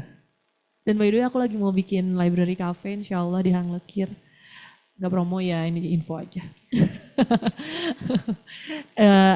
Aku pengen di sana tuh bisa ngobrol sama orang. Terus lagi kenapa? Oh ini kayak cocok deh baca ini gitu. Jadi penjaga library gitu kayaknya seru nih. Aku cita-cita aku juga nih menjaga library dan bisa rekomendasiin ke orang-orang gitu.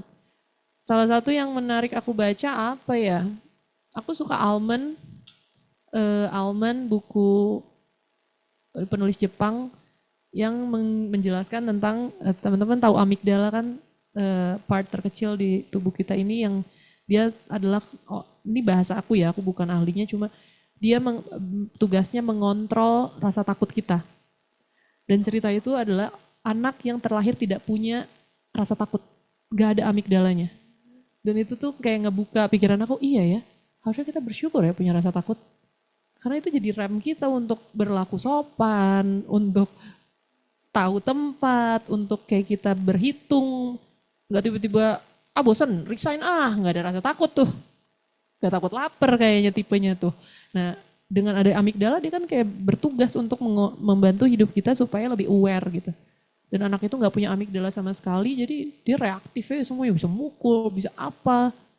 Gak ada ketakutan mati, gak ada ketakutan apa dan ya juga ya bahkan part terkecil ini ya udah ditugaskan sebaik-baiknya sama Tuhan untuk menjaga kita gitu. Jadinya itu lumayan membuka salah satu pikiran aku, tapi banyak. Terus pertanyaan berikutnya, dari apa? Tentang Tabi Kak, apakah itu berdasarkan ceritanya Kak? Atau... Ya gitu. Tadi kayak yang tadi dijawab pasti ada part aku di sana tapi tidak sepenuhnya. Karena Indian kayak perlu seninya memfiksikan gitu loh. Kalau bikin karya, kalau terlalu blur hidup kita kan orang juga mau ngapain baca diary kita ya. Perlu memfiksikan, ngebuat alurnya dan lain-lain. Jadilah Tabi dan aku riset waktu itu. Tabi itu menarik. Untuk pertama kalinya aku menulis 3 bulan di Jepang. Aku minta off dari kantor, aku bilang aku kayaknya mau off, mau nulis doang. Nah selama, aku baru nyadar 20 tahun hidup aku tuh bekerja kan. Bekerja pagi malam berkarir. Nah di Tabi itu kan ceritanya dia menjual perusahaannya dan memilih dirinya kan. Nah ternyata selama ini aku gak pernah melakukan itu. Dan kayak menghayal gitu loh, jadi kayak ninggalin kantor terus di sana aku hidup benar-benar mendengarkan isi hati aku doang gitu. Pagi ini cuma pengen makan es krim, udah aku lakuin. Dan aku baru sadar, oh iya ya kalau di Jakarta bahkan makan siang aja aku menenggang teman aku sukanya apa. Gitu. Kayak kalau di rumah aku ngambil ayamnya misalnya mungkin para perempuan gitu, ibu-ibu ngambil part yang paling gak bagus biar itu buat kasih anak yang bagusnya. Nah jadinya Tabi itu salah satu ini juga proses aku mengenal diri aku juga. Dan salah satu triggernya adalah konten di TikTok. Ada ceritanya kayak gini. Seorang ibu, dua orang ibu pergi ke pasar. Temen yang satu nanya, kok kamu gak beli ikan nila? Kamu kan suka banget nila bakar. Terus satu lagi nanya, loh kamu kok gak bikin sayur asam? Kamu kan dari muda suka banget sayur asam. Terus pertanyaannya, sejak hari apa mereka berdua melupakan makanan kesukaannya? Terus mereka jawab, iya karena suamiku gak suka ikan nila. Karena anakku sukanya sayur lodeh. Sejak hari apa mereka gak pernah bikin makanan kesukaannya lagi. Dan ya gitu-gitu kan terpantik dan jadi tulisan gitu ya. Ngebuka part-part yang gak kebuka gitu ya, jadilah karya Tabi. Gitu. Oke, apakah sudah cukup menjawab, Mbak? Kayak ada satu lagi deh. Apa? Satu lagi? Oh, sosok. Siapa sosok? Nah, aku tuh percaya kita semua adalah akumulasi dari banyak hal. Kayak susah dibilang satu hal gitu. Karena kita tuh berani, tapi kita tuh akan jadi orang paling penakut juga. Mungkin orang yang paling lucu di kantor kalian, bisa jadi orang yang paling sedih di rumahnya. Jadi menurut aku kayak kita tuh adalah gak tentang satu hal gitu. Tapi kita memilih mana hal apa yang kita tunjukin ke orang aja kan. Jadi aku pun overthinking, kayaknya kalau gak overthinking agak susah menulis. Karena overthinking aku berusaha mengurai dengan menulis. Ada part sensitifnya, cuma gak mau tenggelam juga di sana gitu. Tapi menurut aku pasti semuanya ada, kalian punya layer-layer itu kok. Ada sedihnya tapi ditunjukin apa enggak gitu-gitunya kan cuma tentang kalian memilih mau ngasih kemana ke orang banyak gitu. Gitu. Dan mungkin kamu pun juga pasti punya banyak layer itu. Gitu. Terima kasih. Baik, terima kasih. Nah, melihat keterbatasan waktu sepertinya itu akan menjadi pertanyaan terakhir kita pada sesi hari ini. Mungkin bisa kita berikan tepuk tangan terakhir untuk Kak Marcella. Baik, Kak Marcella, terima kasih atas insight yang telah diberikan hari ini. Karena hari ini kita nggak cuma belajar tentang buku NKHCTI, NKRI, tapi berbagai macam nilai-nilai serta mungkin pelajaran kecil tentang kehidupan kita. Jadi terima kasih sekali lagi, Kak. Terima kasih banyak, terima kasih semuanya.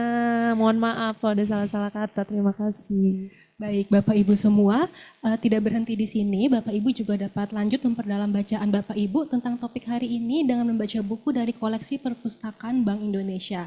Kita juga sudah mempersiapkan sedikit tayangan yang dapat di...